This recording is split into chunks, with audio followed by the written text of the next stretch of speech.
You think picking up your cat makes them miserable? Think again. Because hiding inside your daily routine and things you do without even realizing it are 10 habits that bother your cat far more than being lifted off the sofa. And the worst part? Most cat owners have no idea they're doing any of them. Stay with me until the very end, because number 10 is the one that silently breaks your cat's spirit every single day, and it's completely fixable. Cats are complex, ancient creatures. Thousands of years of wild instinct live inside that soft, purring body curled up on your couch. And sometimes the way we love them clashes directly with what they actually need. So today, we're going deep into 10 things that genuinely upset your feline, not to make you feel guilty, but to help you build the kind of bond your cat truly deserves. Let's begin. Number 1. Disturbing their sleep. Cats sleep between 12 and 16 hours a day. That's not laziness, that's biology. Every nap is their body recharging the sharp reflexes, quick instincts, and raw energy that make them the extraordinary hunters they were born to be. So when you shake them awake, call their name mid-snooze, or worse, scoop them up while they're deep in a dream, you're not just being annoying, you're triggering a primal alarm. In the wild, being woken suddenly could mean danger. Their nervous system doesn't know you're just trying to cuddle. The result? A groggy, irritable cat who now associates you with that jarring feeling. Over time, they may start avoiding the spots where you've interrupted them before. If you need their attention, approach gently. Let them stir naturally. A soft voice from across the room works wonders. Respect their sleep, and they'll feel safe enough to sleep even closer to you. Number 2. Disturbing their mealtime.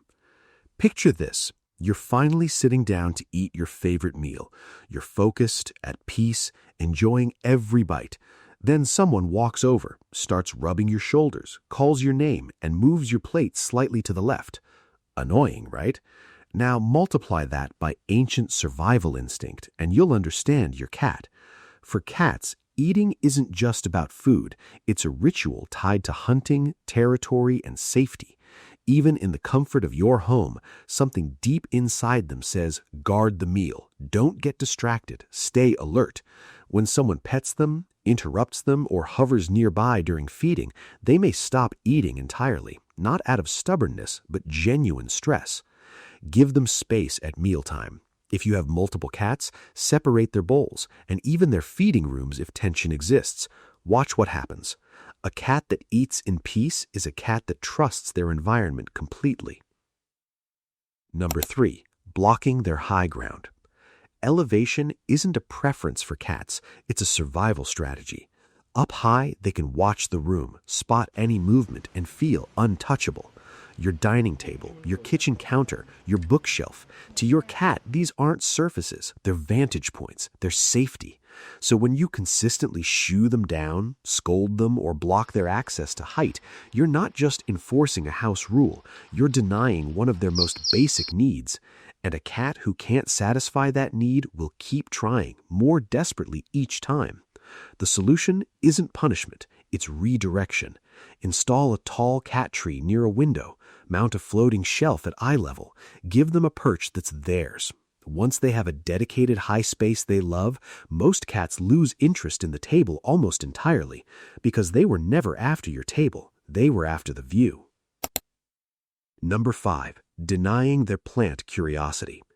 There's something almost hypnotic about a cat with a houseplant.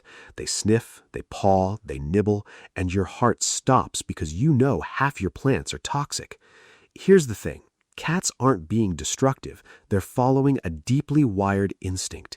In the wild, cats occasionally consumed plant material to help move things through their digestive system. That drive doesn't disappear in a domestic setting. It just gets directed at whatever green thing is nearby. Rather than removing every plant or spraying deterrents, try growing catgrass or catnip in a sunny corner. Give them something safe to chew. Move toxic varieties like lilies, pothos, and snake plants to rooms they can't access. When they have a safe outlet for this instinct, they stop going after the dangerous ones. You both win. Now, here's the one that surprises the most people, and yes, you're probably guilty of it too. Number 6. Petting them past their limit. This is the one. The moment that makes cat owners say, "But I was just petting them. Why did they bite me?" Here's what nobody tells you. Cats have a petting threshold, and it's invisible until you cross it. What starts as pleasure, a slow stroke along the spine, gentle scratches behind the ears, gradually builds into sensory overload. The nerve endings in their skin become hypersensitive. What felt wonderful 10 seconds ago now feels irritating. Your cat will tell you. The tail starts flicking. The ears rotate slightly back. The muscles in their back begin to ripple. These are not random movements. These are your final warnings. Miss them, and the bite or scratch that follows isn't aggression, it's communication. Every cat has different limits. Some want 5 minutes of affection. Others want 30 seconds. Learn your cat's signals. Stop before they have to escalate. Do that consistently, and something remarkable happens. They'll start seeking out your touch because they know they're in control of when it ends. We love our cats. Sometimes we love them so much we start projecting. We dress them up. We carry them to social gatherings. We bring them into noisy rooms full of strangers because we want to include them. But here's the hard truth. Your cat is not a small human, and treating them like one doesn't show love. It shows a misunderstanding of who they are. Clothing restricts their movement and muffles the scent signals they use to read the world. Loud gatherings overwhelm a nervous system tuned to detect the faintest rustle in tall grass. Strangers approaching them directly, especially while being held, triggers a threat response they can't escape. The most loving thing you can do during a busy event? Create a quiet room with their bed, their scent, and their toys. Let them choose to engage on their terms. That act of restraint, of respecting their nature, is worth more than any Instagram moment. Now let's talk about something that happens during playtime that can permanently damage their trust in you. Playing too rough or teasing them. Play is sacred to cats. It's how kittens learn to hunt. It's how adult cats burn energy, release stress, and feel mentally alive. Done right, play is one of the most bonding experiences you can share with your cat. Done wrong, it becomes a source of anxiety.